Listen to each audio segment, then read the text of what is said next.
Memphis, Memphis, Memphis, Memphis, Memphis, Memphis, Memphis, Memphis, Memphis, Memphis, Memphis, Memphis, Memphis, Memphis, Memphis, Memphis, Memphis, Memphis. Nothing but Memphis. Everywhere we go, it's Memphis. Memphis, Tennessee, the beautiful land in the world. And I'm thankful for this guy who tweeted and said I don't have that fire in my eye no more. That game right there was for him. That's what I do. I prove people wrong each and every night, and that's for him right there. Hi, this is Tom Izzo at Michigan State, and you're listening to Grizz 901.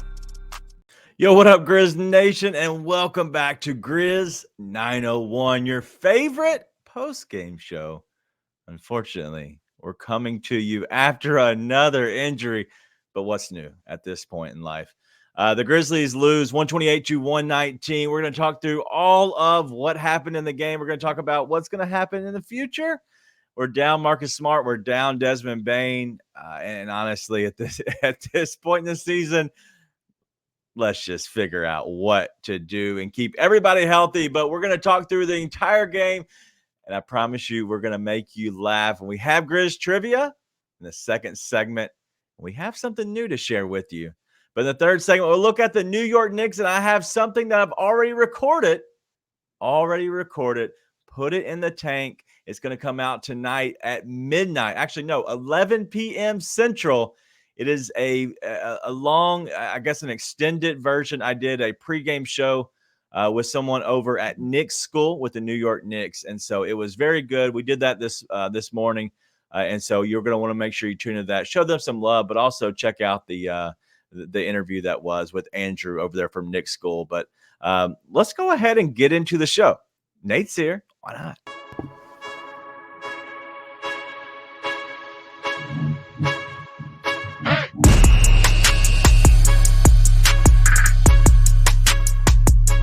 All right, Dag Daniels.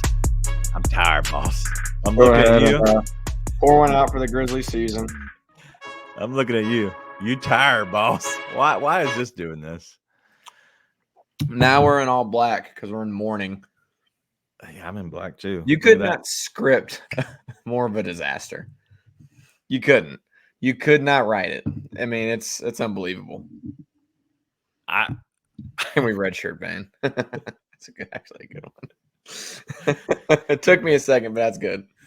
I don't understand. I don't understand. Like, how is it this bad that the Grizzlies are like, I don't know. How do you have this many injuries in a season? Like, I just don't get it. Somebody ain't been going to church. You got to get ahead. You got to go to church. Dude, it's unbelievable. And everybody deals with injuries in a given year, but my God, dude. It's unbelievable. Truly unbelievable at this point. So, and I see Enzo B, thanks for being here, saying to tank. Here's the good news. You don't have to tank. You're just going to lose. You're not going to tank. You're just going to lose. Yeah.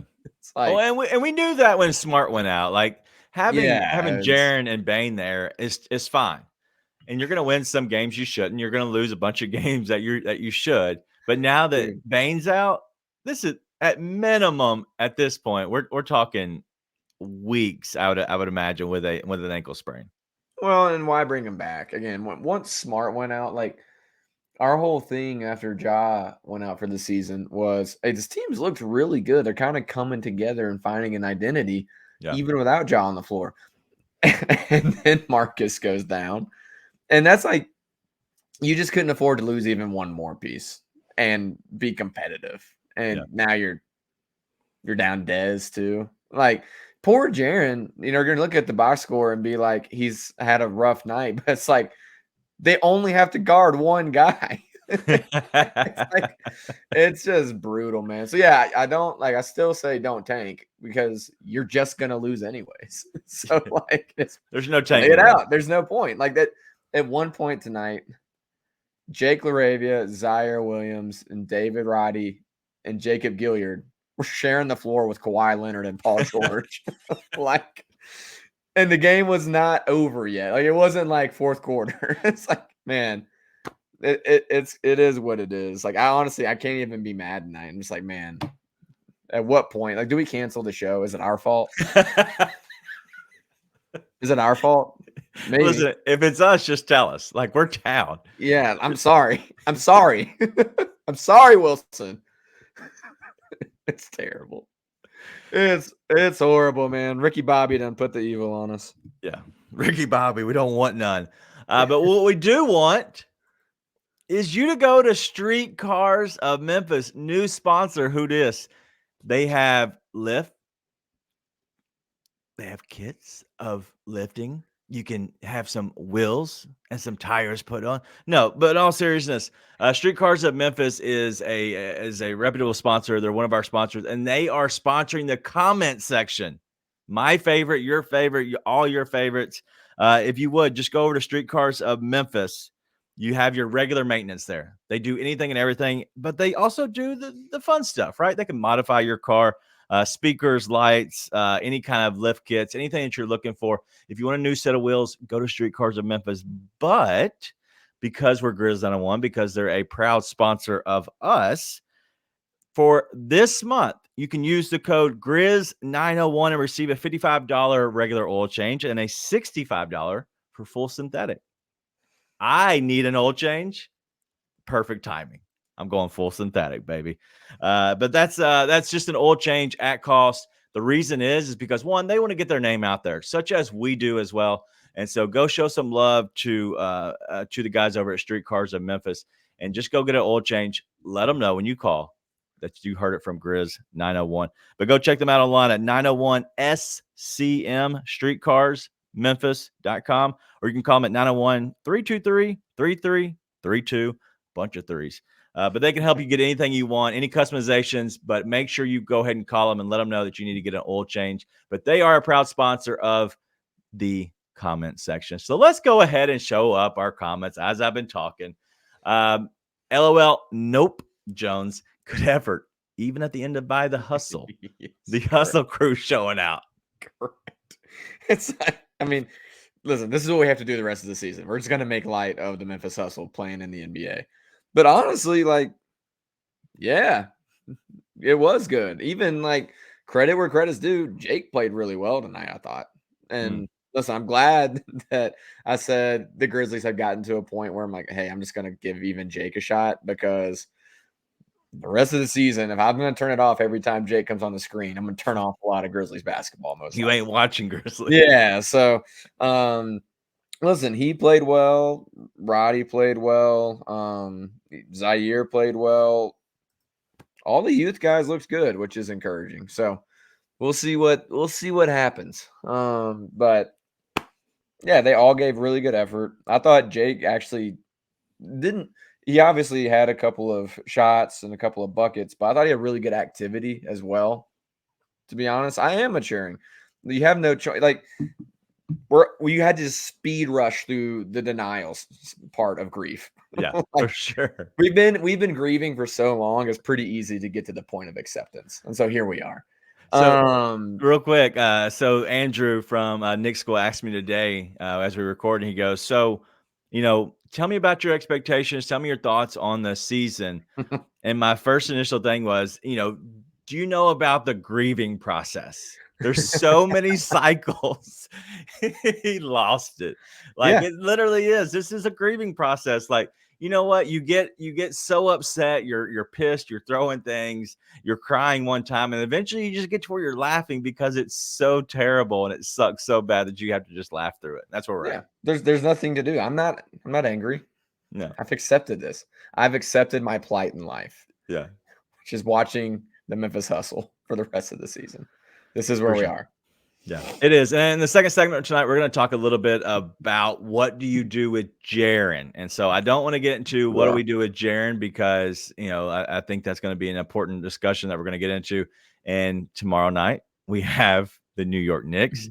And listen, I'm just going to be completely transparent and honest. I'm in a terrible mood. I just had to cancel my cabin trip.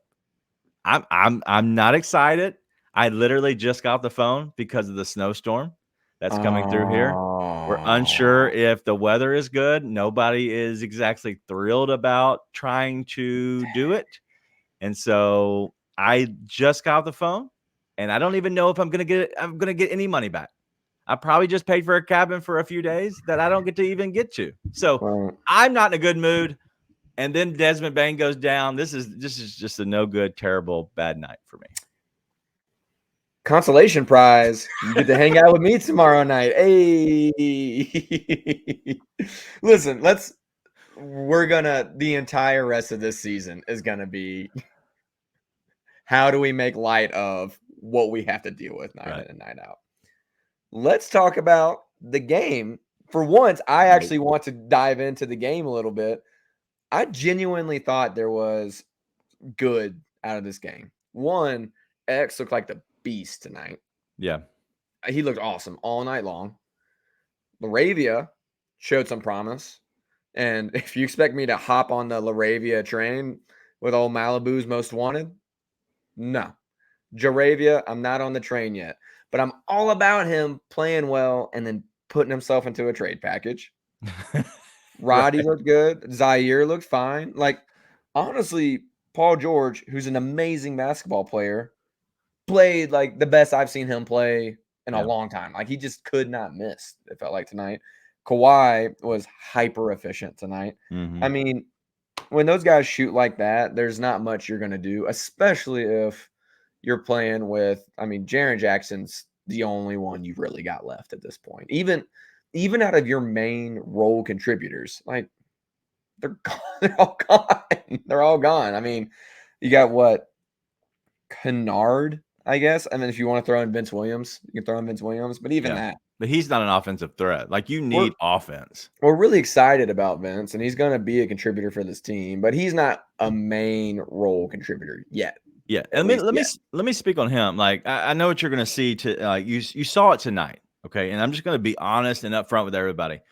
You're going to be disappointed in Vince Williams most nights, especially throughout this season, and mainly only just through this season. When you get back your regular guys that can carry the offensive load, and you just ask him to score his 6 to 8 points every now and then and play his tail off defensively. Like tonight, he went 2 of 6 overall, and he shot 5 3-pointers, went 2 of 5, 3 rebounds. That's it. An assist, 6 points.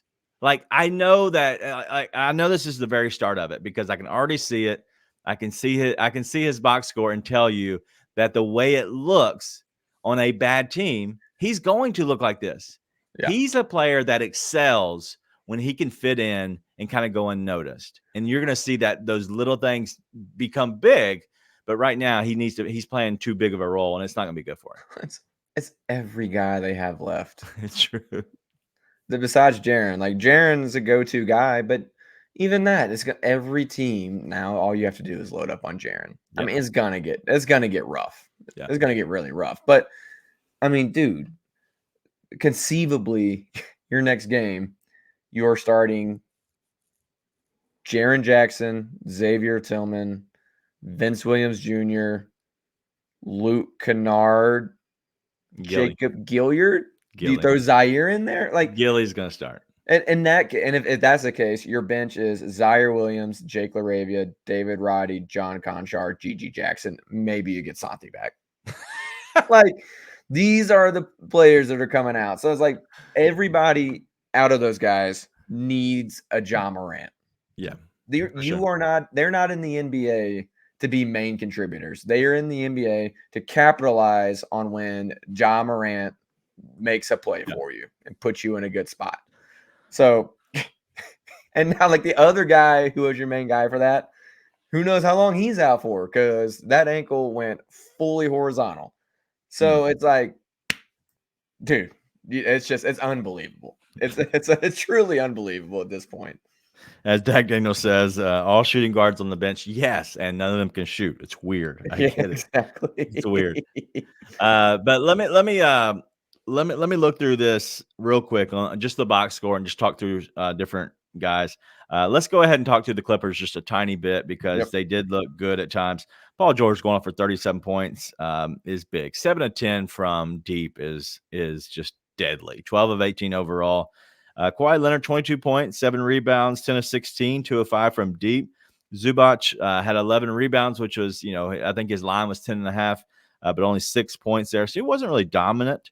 He only played 22 minutes, which is because I don't think they needed him to.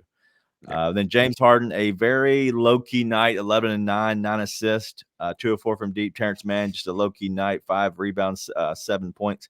And then their bench was okay. There's nobody that really just worried me or scared me or said, like, hey, I would want them on my team. They're fine. Like nothing outlandish on their team. Let's get to our team real quick. Jaren with 21 points. He led the way for the Grizzlies.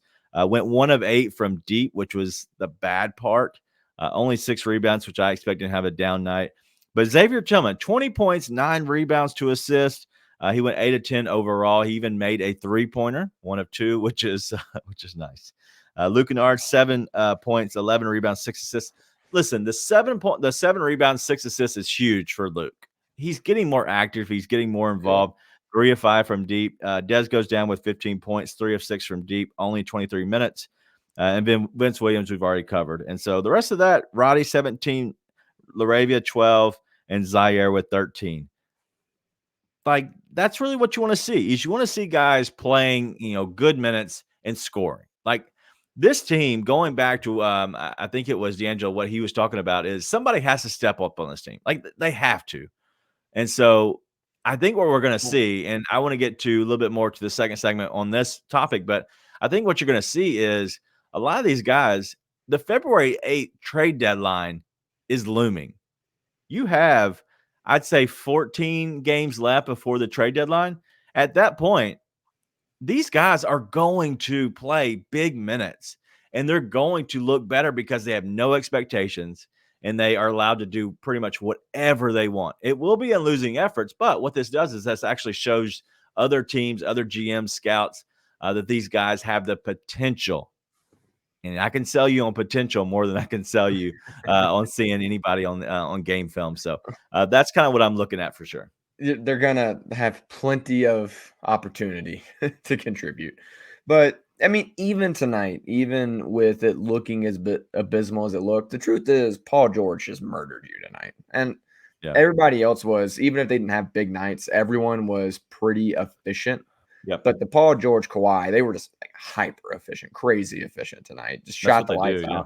But you look at just the tangibles, Grizzlies led in assists. They won the turnover battle.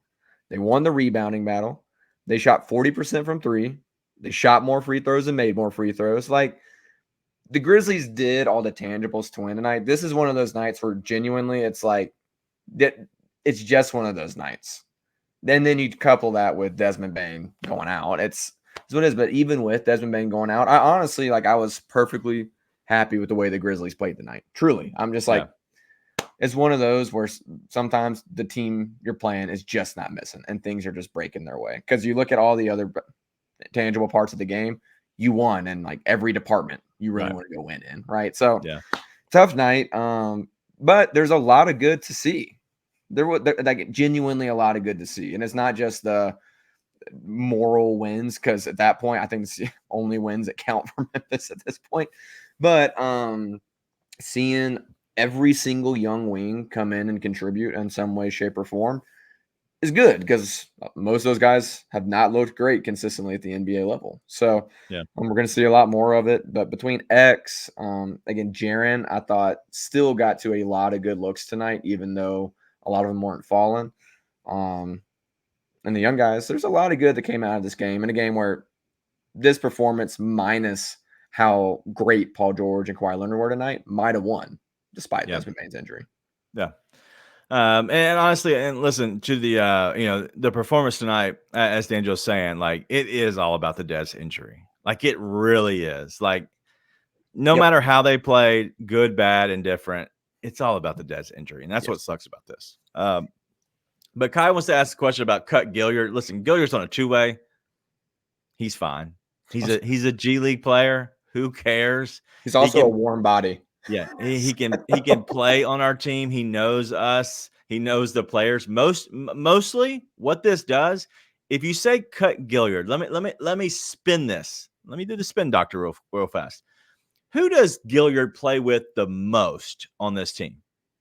I would assume Laravia, right? Let's say Jake Laravia. If we want to put in second place, he played a lot of times with Zaire, but also G.G. Jackson he's played with. He's going to help those guys play, and he's going to help those guys get into the best spot to look the best. You want G.G. to look the best because of next year. You want Jake to look the best? Get him off the team. Like, you want these guys to look good. Gilly is a guy to make them look good. You don't cut him. Plus, it's a two-way, and two-ways actually don't even matter. I don't even know if they're real. Two-way positions might not be real, but they are today. Well, and here's the bright side. We could be the Hornets, who are as they've been all year. Just got their best player back. I seen that get hyped up and got beat by just a little 36 piece by the Spurs tonight. Like, that performance would have beat the Spurs by 36 tonight that we got from our guys. So, listen, I'm only looking at silver linings. Again, I've gotten to the acceptance stage of grief. We won shot quality. Listen, there's going to be a lot of shot quality discussions on the Grizz 901 postgame. We are, hold on, let me do some quick math real quick. 14-24, 38 games in, which means we've got another 44 games to go. 44. 44 more of these puppies. We can be positive. No, we're going to be fun. We're going to have a good time, but we're going to make sure we cut a little of these shows a little earlier than the hour that we've been going. Maybe tonight. Yeah, including that. But what we're not going to cut is our guys over at Streetcars of Memphis. They are our proud sponsor of the comment section, your section, and so make sure you go show them some love. It is honestly, it is a good company. So do me a favor. Call them, Google them. You don't need me to tell you their number. Google them, Streetcars of Memphis, and let them know the Grizz 901 team sent you, and they will hook you up with a oil change at cost, $55, but also $65 if you want full synthetic. And so I am going to use them, and so I will report back. If you don't trust them, yes, trust me. And I'll report back as soon as they fill up my truck, and we'll get some oil changed. All right, so that's the first segment. We're going to come back and hit you some Grizz trivia, so make sure you stay tuned. We'll be right back here in about 1 minute. I'm just big on being able to vocalize what someone's role is. I always thought my best coaches were the people that let me know exactly what you expect from me. Now, I might not like it. Yeah. You know what I'm saying? Right. But if you come to me man to man and say, this is how we think we're gonna play you, bang, bang, bang, and hopefully everybody understand. I'm not saying that this has not been done with this team. Mm-hmm. I'm just saying from my experience, we all have egos when we get to this game. Right. All of us, to the last person on the bench, you got an ego, but all of us can't be the man. Yeah. You got to be able to say, okay, he's the man, but what do I do and what can I do to help us be good? And if it's vocalized to you, then you know exactly and if I'm out there doing it and now I'm not getting the result from you, now we got to sit down and have another conversation. Mm-hmm. But as long as it is told to you, this is what we expect from you, this is how we want you to play, then I feel like, again, keeping this logo. Right. You know what I'm saying? Right. Tune in to The Anthony Sane Show, Wednesdays and Fridays at 12 p.m. weekly on the Bluff City Media YouTube channel.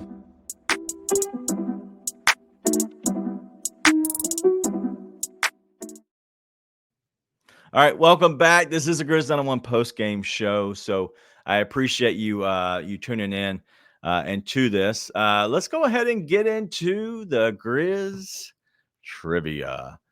All right, Nathan, I have an easy one for you tonight. No pressure. No such thing. No pressure at all. No such thing. Out of the Grizzlies players, listen, I've lost my sheet and I'm literally struggling at the moment. But out of the Grizzlies players that have been through this team, who is the oldest, longest tenured player that is still active? For Memphis? That is not on Memphis, but is still in the league, but that is played in Memphis. Oh. He was a Grizzly. I cannot find it.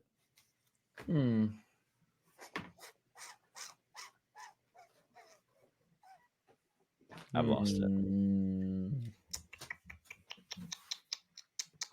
I don't know. My first thing was to say Vince Carter. When I think old guys that play for Memphis, Vince Carter is always my number one. But obviously he's not in the league anymore.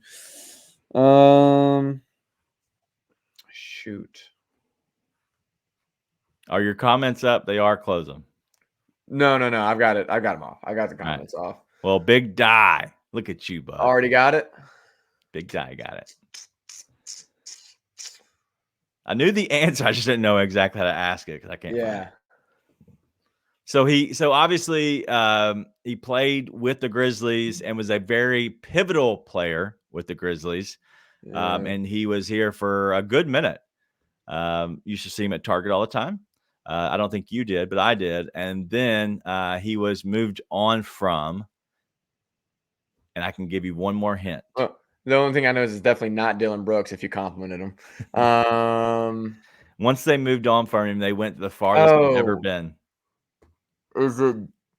I don't know if he's active. Is it Jay Crowder? Nope. Solo? I don't know if Solo's still playing. Nope. I don't know if he is either. I don't know. I don't know. I'd say Kyle Anderson be my last guess, but I don't really know.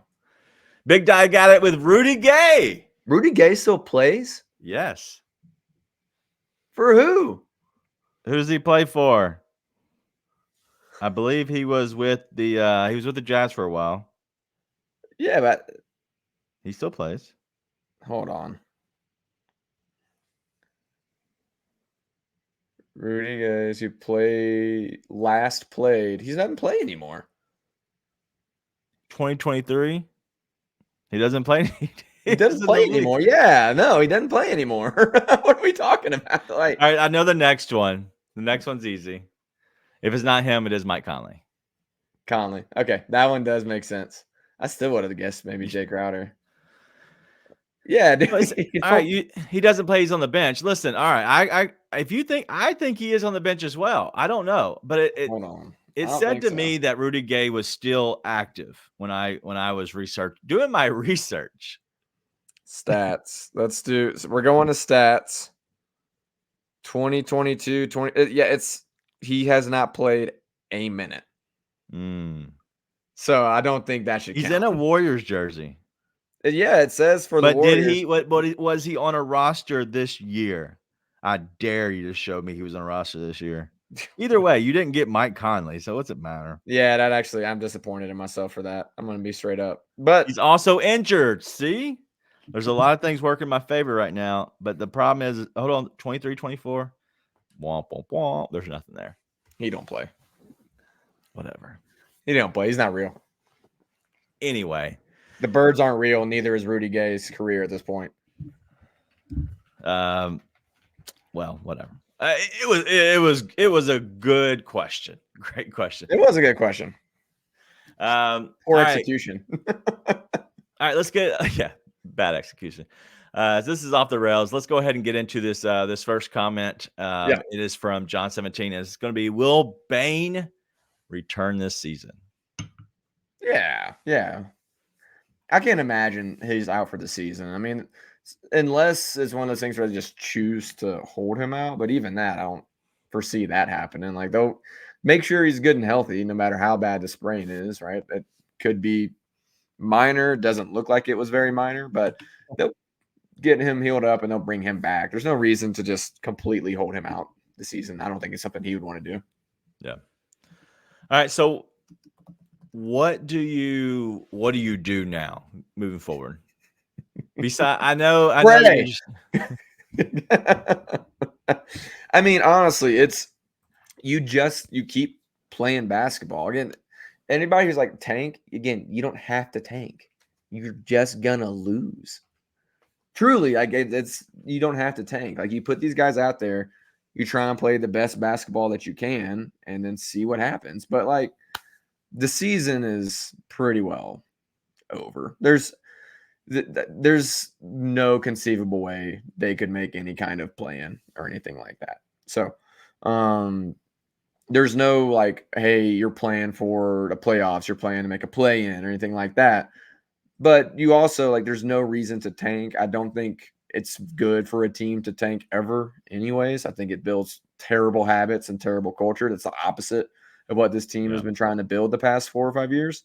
So you don't do that, and you're going to lose anyways. But play it out with these guys. See what they've got. When Dez comes back, throw him back in. When Smart comes back, you're going to throw him back in. And you're going to keep trying to win games. And you're still going to end up with good lottery odds.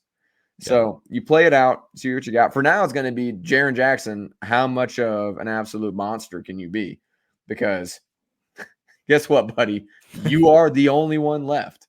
So you're going to see a lot of Jaren, but listen, fan base is going to get his wish. You're going to get a lot of GG minutes. We're going to see a lot of Laravia. You're going to see a lot of Zaire, Roddy. I bet we see, I mean, inevitably we will have to see Conchar just because you need warm bodies out there. But honestly, if anyone's going to be hurt by this, I think it's Conchar because you kind of know what you got. You don't, there's no, hey, we want to see the upside of John in the lineup, right? So, we'll see. And again, I imagine how do I want to put this? Jake phobia will make a return at some point. But listen, he played well tonight. Again, we give credit where credit's due on the show, regardless of how we felt about everything in the past. He played well tonight. Maybe he keeps playing well. Plays himself straight into a trade package. That would be fantastic. So, again, you play it out. You try and get the best you possibly can out of these guys and this team. Chances are it doesn't go well. You end up in a high lottery pick, and then that's the way the season goes. But you play it out. Yeah, let me just kind of break down the schedule for everybody. And so obviously right now the Grizzlies are, not doing well. But let me give it to you as I try to always do in bite-sized pieces. The Grizzlies now are 14-24, okay? There are approximately 14 games until you get to the trade deadline. Like we have a game on the day of the trade deadline, right? So 14 games. After the trade deadline, you have 30. Just like we've always discussed, like there's different parts to this season.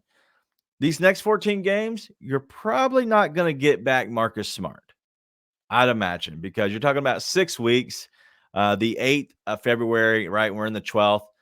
He's not gonna play before the All-Star game. I'm sorry, for the All-Star break, I'd imagine, but also definitely not the trade deadline. So 14 games just in general. 30 games after, this team could look completely different. But what you're going to do is these next 14 games, you don't have Dez, especially for some at some point, right? You're not going to have any kind of Marcus Smart, Ja, any of those dudes. It's going to be a lot of Tillman. It's going to be a lot of the guys that you saw in the game. What that does, though, is that increases their trade value to where the Grizzlies could actually make a trade, but they don't have to. They literally don't. They don't have to trade anybody on this team. And honestly, you get to where you need to be next season. That is the truth, because you're going to be losing Xavier Tillman in the offseason unless you sign him, which could happen. I'm not going to rule that out. But if they were to make no trades at all, you're coming back healthy for the next season. That's not the ideal plan. I'm just saying, like, you are not in a position right now that you say, I have to make a trade. At this point, you're literally just letting these guys cook. And if somebody breaks out, if somebody really develops because of the time, then great. If not, that sucks. But literally, whatever happens to the trade deadline, the last 30 games, you're going to get a lot of GG. Because at that point, we're probably, 14, 16 and 35. I don't know, whatever. And at that point, the season's a wash, and you're gonna get a good trade asset. So just breaking it up like that, these next 14 games, and then the 30 games after, once you get maybe a piece back that you're maybe an upside piece or somebody that's injured that's gonna be coming back healthy next year. I don't know. It's gonna be different, but 14 games. The Fire Jenkins crowd is an absolute shambles right now because it's just such a free year that it's such a wash. It's like nobody can get fired after this year. Everybody has an excuse. Yeah. RIP to the Fire Jenkins crowd, because it's hard out there right now. It is hard. Let them cook, baby. Let them cook. Yeah, it's listen, I think it's kind of nice because now there's no incentive to make the impulsive trade. Like, the team's playing really well. Maybe if we just get, that kind of went out the window when Ja went out. But now with Smart and Bane out, it's like, dude, there's no piece you can bring in to make this season remotely salvageable. Yeah. And so it's unless all of a sudden all of your young guys turn into borderline all-stars. So, Right. which my money's on that not happening. But other than that, the trades that you want to make are the same trades that you would have made if you were conceivably healthy, which is like, Yeah. can you go get a Mikal Bridges type player? Can you go get a Cam Johnson type player? The kind of players that would have fit with this team when they were healthy and really helped this team then too. So there's no reason to make an impulse trade or anything like that. We'll see. If they're trying to throw Tillman into that, then they'll do it this year. Other than that, I would imagine they wait until the offseason to make something like that happen. So, we'll see. I'm curious what they do with Tillman, and it's not going to be this trade package that Bleacher Report did. That Jake or whatever his So name. stupid. That was the dumbest thing. Eric Pincus, was that his name? Whatever. I don't know. My thing. I wrote it out once. I say he's an idiot, and then it said it changed his name to something like pretty like slander or something. All right. The autocorrect went straight to that. I should have just left it, but I didn't. But I will say that I'm curious the most about Xavier Tillman, because Xavier Tillman is going to be good a lot of these games because he's going to get minutes and he's going to be playing with nothing to lose. And so it's going to be the point of it actually might help him make some money or potentially make him get traded to where he can go to one of these teams in a trade package. And if it gets you back a piece that you can use, whether it's a trade asset, whether it's something back, you have to go ahead and send them out this year. If you don't think that they're good for your team, if they're not a top 8 player for the future, you have to send them out. You've got to upgrade your top 8 no matter what. And so if he is the 11th, 12th guy on this team, if it brings you back something for the future, then you got to go send him out. And so I'm curious what it looks like. I'm honestly, I saw that John 17 about Kenny Lofton Jr. I'm glad he's not here because he would be playing. He'd be playing big minutes. And then we'd hear it next offseason about how Kenny has to play more minutes.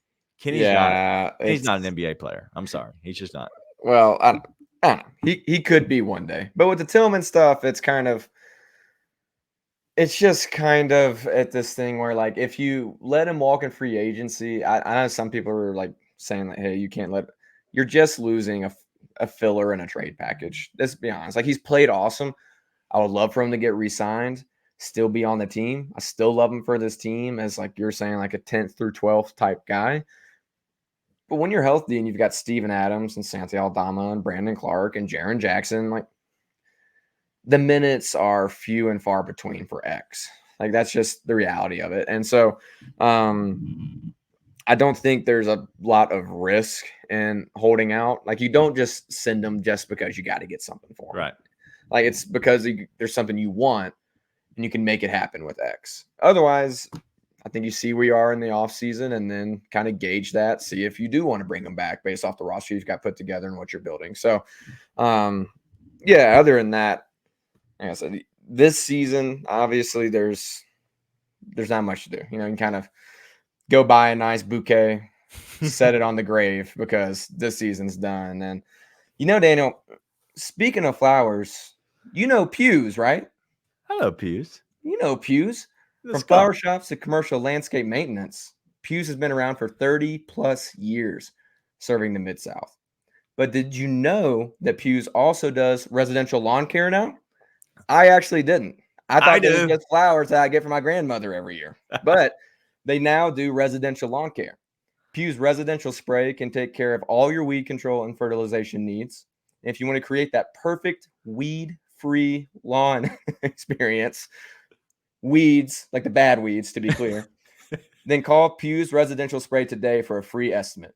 901-633-2118 and let them know that the Grizz 901 crew sent you.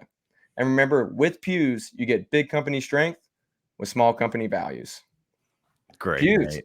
I thought they just did flowers. I genuinely did not know that they did lawn care now, but I can double up my package. There you go. Well, they do the flowers. They do the commercial landscaping, all that. I do know that because my buddy runs that portion of a lot of it. Mm-hmm. And so he does a lot of that area, but they now do residential spray. They spray my yard. They do a good job. So go give them a call. They'll hook you up. But let's go ahead and hook up the rest of you to the third segment. All right. We'll be right back about a minute. Yeah, because Zach Randolph went into the Blazers organization that had some characters. Underline the word characters, Right. okay? He's coming from Michigan State. He's from Marion, Indiana. And then you go to Portland, Oregon, which it's an entirely different culture, entirely different demographic. He had people around him who were guys from Marion. Hey, you owe us. Anthony, one of the key memories of my time here in Memphis off the court, I did a Read to Achieve event with Zach Randolph. And the kid who read the most books, his prize was to get to interview Zach Randolph. And the young man, first question to Zach is, what's the hardest thing for a black athlete to learn? And Zach did not give him any, like BS fluff answer. He said, a lot of times the people who say they're your friends, they're not your friends. And you have to pick the people around you very, very wisely. Tune in to The Anthony Sane Show, Wednesdays and Fridays at 12 p.m. weekly on the Bluff City Media YouTube channel. All right, we are back in the third segment. And what a transition for the Flowers for Nate. We're going to get into the New York Knickerbockers. We play them tomorrow at 7 o'clock. The game, it's only a 7.5 point difference, which is weird, on the team that is on a back-to-back without one of our best players. Yeah, I think that line might end up moving. If I had to guess. What's Get it your now. Yeah, what's your thoughts on the Knicks? Like I said, we talked about this earlier this morning with Knicks School. I did, and I think they're a good team. I think Julius Randle is good. The addition of OG and Jalen Brunson, has been a master with the ball in his hands. But what do you do with them? Do you think we play Jaren, or do you just go and just say, hey, we're going to back to back, we're going to go ahead and phone it in? You play him. Unless you have a reason not to play him again, I think you just play your guys. Like if Jaren's legitimately sore or something like that, then don't play him. There's no reason to put any guys at risk whatsoever the rest of the season. Yeah. But other than that, you play your guys and see how it looks. As far as the game goes itself, I have very little faith. Very little hope. I mean, the Knicks have been playing some inspired basketball. I was just looking. It's 1, 2, 3, 4, 5 in a row until last night. They finally lost to the Mavs, but they beat the Wolves and the Sixers in those games, and they've been playing a really good brand of basketball. Brunson has been playing really well all year long. Randall has sucked less as of late. They got OG Anunoby in there now, who's obviously a great player. So they got a lot of good pieces. And Hartenstein's a guy that I know Chris and I both were hoping the Grizzlies could find a way to go get somehow, some way. And he's their bench guy, right? Yeah. And so obviously not anymore, but with Mitchell Robinson, he would be their bench guy. But it's just, you just don't have the horses. There's it would be foolish to encourage. I know we have a big gambling crowd here. It'd be foolish to give false hope and lead people to lose money. So I'm not going to do that. I'm going to be a good person, look out for all of you, and say I would get that Grizzlies line ASAP because it's going up, just to be clear. So that's right now 7.5. Yeah. I'd probably hammer an alternate if I had to guess. That line's a moving. Yeah. It'll definitely be moving. Weirdly enough, though, they came back late in this game against the Clippers, which closed it, down from a 20-point game, a lot of the game, into only being, within close to the 10-point swing. I just want to say on that, yes, and I thought there was a lot of good from tonight's game. I've been nothing but positive. At the same time, you got some really good contributions out of like Jake LaRavia and David Roddy and then Gigi Jackson at the end. And it's like, I'm sorry, my friends, I do not count on that on a night-to-night basis. Yeah. But yeah, listen, there's nothing to look at with the Knicks. It's not about the opponent anymore, and we might have to figure out a new third segment. I think we'll keep it because I think it's good to look at the next team. But honestly, I don't think it matters tonight for sure. I feel bad. I don't know who it was. I think it was me, Alan earlier. I don't know. Whoever this was, I'm sorry, I can't remember. But it was like, with Bane out, what do you think the record might be? And I'm like, no, we don't do the record predictions anymore because The smart prediction would be and whatever amount of games you're asking us to guess. Like, there's not a team you step on the floor against right now that you should beat. I mean, honestly, conceivably, you have your third best guy, and after that, like at best, your sixth best guy in Kennard. Yep. I think and that's maybe not even your sixth. And after that, you're missing 7, 8, and 9 too. It's like you got your first guy, your sixth guy, and then 11 through 18 are who's playing right now. And so, even though your best is as good as a lot of other teams' best, you just don't have the guys behind it. So they should be underdogs in virtually every game. Yeah, I wouldn't see them being a favorite ever for the rest of the year. Yeah. I don't even care who they play. They'll get Smart back at some point, and they'll get Bane back, and those guys will play when they're back. So that'll happen. But until such a time when at least one of them is back, big oof. Well, right now they are definitely, way down in the West. I would say, just looking at this, we'll kind of keep this up. We'll talk about this. I think this is important. If you look at this, they have the sixth worst record in the league. They're one game back from Toronto, who is the seventh worst, right? And so, really, you're talking about Portland. They're not going to be good the rest of the season. Charlotte, it's not going to be good the rest of the season. San Antonio, Washington, Detroit. I know people want to tank. Let me just explain to you. Those other teams that are under you are bad, and they don't care, and they're not going to care. It's going to be hard to catch them. You're 4 games up from being in 5th place. Like, it's going to be hard to catch Portland just in general. So getting into the bottom 5 is almost impossible. I wouldn't say completely impossible, but it's going to be almost impossible because the Grizzlies are going to win games. And if you look above them, like I just talked about Toronto wants to win. They want to be good. Atlanta, Brooklyn, Chicago, Golden State, Utah, all those teams want to be good as of right now. And as they want to be good, they're going to win some games. You're in that spot where you're probably going to finish the year in the 6th worst record. I mean, you got like Detroit is legitimately on pace for a 7-win season. Yes. Like it's tough. And again, the way the lottery works is part of one of the things that NBA has for sure gotten really right is you could finish with the 6th worst record and get the first overall pick. Is it likely? Right. No. But it could happen. And we've seen the ball bounce in a lot of weird ways. And so you just play it out. There's no reason to tank. You're going to lose most nights. You're going to probably, if you put this team on the floor tomorrow night, they would be underdogs to Detroit. True. Healthy. If you were playing in Detroit, they would be underdogs, most likely. So it's you just play it out. And again, even if I thought this team would just be middling, I would not be on the tank train. I just don't believe in it. Can't believe in it. And at this point, you don't have to be. Even if you want to lose, you just don't have to. So you want to play so these young guys get minutes, but also potentially they get good enough where they look like they are a good, valuable asset and get traded. Like, that's just the truth.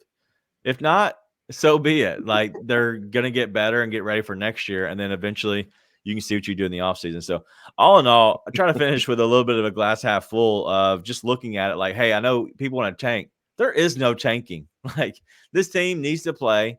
You're probably going to finish. If you did tank, you're going to finish 6th. If you don't tank, you're probably finishing 6th. Yeah. Just play it out. Listen, you just got these little young fledglings fresh into the NBA. You're going to mold them, teach them, develop them, shape them, and then watch them fly to Brooklyn or Chicago or possibly Atlanta. So, like, that's the goal. That's the goal. Yeah, that's the goal. All right, but that's all we got tonight. It has been fun. Do us a favor, though, because they are the comment section sponsor, go ahead and check out Streetcars of Memphis. Everybody needs an oil change. Most people have a car. And so if you do have a car, everybody needs an oil change. Give them a shot. It's all I ask. Let them know the Grizz 901 team sent you, and they will hook you up with a good deal. The reason is, as I said earlier, is they want to get their name out there because they want to be somebody that you look to if you need a special modification for a lift kit or any kind of a special wheels or tires. And so go give them a chance just to give you an oil change and hook you up. But that's all we have. Thank you to all of our sponsors. As always, thank you to Bluff City Media. We'll definitely be back here tomorrow night. I'm not sure if I will be here, but potentially. Either way, we know Nate. I think Nate's already still scheduled to be here. I'm not sure exactly what my schedule is going to be yet. I've been working on the issue, we'll say, via text while we've had the show going on. But that's all we have. We'll definitely see you tomorrow with the Knicks. Do me a favor, go follow Grizz 901 Podcast. Give this a like and go ahead and subscribe to the Bluff City Media YouTube channel. Like and share on Twitter. But I'm going to put out and retweet the thing we did, the interview I did. It comes out, like I said, in about 50 minutes. And so it's gonna come out through Nick's school. But go check it out. Show some love to them. We always want to show love to people who show love to us. But that's all we got. Y'all have a good night. Have a good weekend. And bundle up. It's effing cold. Be nice and tell your friends.